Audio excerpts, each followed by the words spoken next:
Assalamualaikum warahmatullahi wabarakatuh.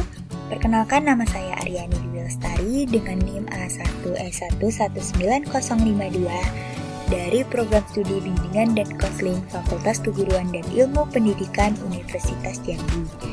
Nah, pada kesempatan kali ini saya akan sedikit menjelaskan tentang prosedur penyusunan program bimbingan dan konseling komprehensif, yang dimana struktur program tahunan bimbingan dan konseling terdiri dari yang pertama yaitu rasional. Bimbingan dan konseling merupakan bagian dalam sistem pendidikan di sekolah yang memiliki peran penting dalam membantu peserta didik atau siswa tumbuh dan berkembang sesuai dengan tugas-tugas perkembangannya secara optimal. Di dalam kurikulum 2013, yaitu menuntut peran serta layanan bimbingan dan konseling agar mencapai tujuan pendidikan secara utuh. Dan implementasi kurikulum 2013 dalam bimbingan dan konseling memiliki peran dalam peminatan peserta didik. Dalam konstelasi kehidupan tersebut, setiap peserta didik memerlukan berbagai kompetensi hidup untuk berkembang secara efektif, produktif, dan martabat serta bermaslahat bagi diri sendiri dan lingkungannya. Oleh karena itu, layanan bimbingan dan konseling sangat penting dalam berupaya membantu peserta didik atau konseli agar dapat mencapai kematangan dan kemandirian dalam kehidupannya, serta menjalankan tugas-tugas perkembangannya yang mencakup aspek pribadi, sosial, belajar, karir, serta secara utuh dan secara optimal. Nah, bisa kalian lihat ada pun dasar-dasar hukumnya, yaitu yang pertama Undang-Undang Nomor 20 dan lain-lainnya.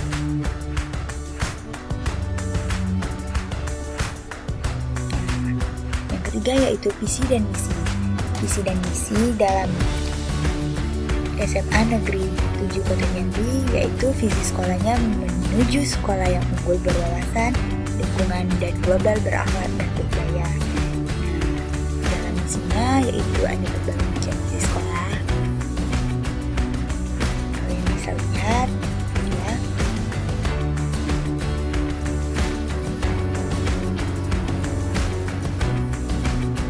Nah, ada pun juga visi dan misi bimbingan dan konseling SMA Negeri 7, yaitu visinya sebagai pedoman bagi siswa dalam membakat bakat dan potensinya agar menjadi siswa yang berprestasi dan akan siap dalam menjalani pendidikan ke jenjang yang lebih tinggi. Nah, misinya yaitu menyelenggarakan layanan bimbingan dan konseling secara profesional untuk memfasilitasi tercapainya kematangan dan kemandirian peserta didik atau siswa. Nah, yang kedua yaitu mengembangkan potensi diri. Siswa mewakili bakat dan minat yang dimiliki pribadi yang unggul, tangguh, berakhlak mulia, cerdas, humanis, dan berwawasan global. Dan yang terakhir yaitu menghasilkan siswa yang matang dan mandiri serta memiliki nilai-nilai luhur di masa yang akan datang. Nah, adapun deskripsi kebutuhannya yaitu perangan kelompok klasikal dan kebutuhan dan permasalahannya seperti yang Anda lihat. Dan simpulan kebutuhannya pun ada berbagai macam. Nah, tujuan yang kelima. Tujuan program bimbingan dan konseling di SMA Negeri 7 Kota Jambi sesuai dengan kriteria keberhasilan program bimbingan dan konseling yang disusun berdasarkan kebutuhan dan permasalahan yang dihadapi oleh siswa serta sesuai dengan tugas-tugas perkembangan siswa tersebut. Nah, tujuan program bimbingan dan konseling kalian juga dapat lihat terdiri dari tujuan umum dan tujuan khususnya, yang dimana tujuan umumnya yaitu sebagai salah satu aspek pendukung dalam mewujudkan tujuan pendidikan nasional dan digunakan sebagai pedoman dalam pelaksanaan layanan bimbingan dan konseling di sekolah dalam membantu peserta didik mengembangkan potensi diri, bakat, minat, dan memenuhi tugas-tugas perkembangannya secara optimal dan utuh. Nah, tujuan khususnya yaitu mensukseskan peserta didik dalam bidang pribadi, sosial, belajar, dan karir diperoleh dari terpenuhinya tugas-tugas perkembangan peserta didik secara komprehensif.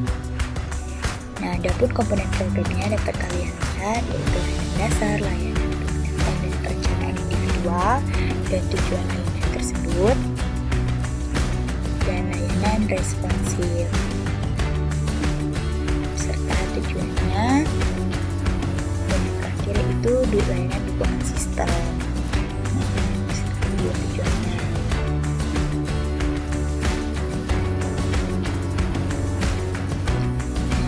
terakhir yaitu bidang layanan. Bidang layanan bimbingan dan konseling ini meliputi bidang layanan pribadi, sosial, belajar, dan karir sebagaimana yang diterangkan dalam Permendikbud nomor 111 tahun 2014 sebagai berikut, yaitu bimbingan dan konseling pribadi tujuannya memahami potensi diri dan memahami kelebihan dan kelemahannya dan lain-lainnya. Yang kedua yaitu bimbingan dan konseling sosial yang bertujuan untuk membantu berempati terhadap kondisi orang lain, memahami keragaman antara sosial budaya dan lain-lainnya. Dan yang ketiga yaitu layanan bimbingan dan konseling belajar proses pemberian bantuan, yang mana ini bertujuan untuk menyadari potensi diri dalam aspek belajar dan memahami berbagai hambatan belajar, memiliki sikap dan kebiasaan belajar yang positif, dan lain-lainnya. Kalian dapatnya. Keempat yaitu bimbingan dan konseling karir, yang mana ini bertujuan untuk memiliki pemahaman diri, memiliki pengetahuan mengenai dunia kerja, memiliki sikap positif terhadap dunia kerja, memahami relevansi, kemampuan menguasai pelajaran dengan persyaratan keahlian atau keterampilan bidang pekerjaan yang menjadi cita-cita karirnya di masa depan. Dan yang kelima yaitu memiliki kemampuan untuk membentuk identitas karir. Baiklah, sekian dari penjelasan saya mengenai prosedur penyusunan program bimbingan dan konseling komprehensif. Saya akhiri, wabillahi taufiq wal hidayah. Wassalamualaikum warahmatullahi wabarakatuh.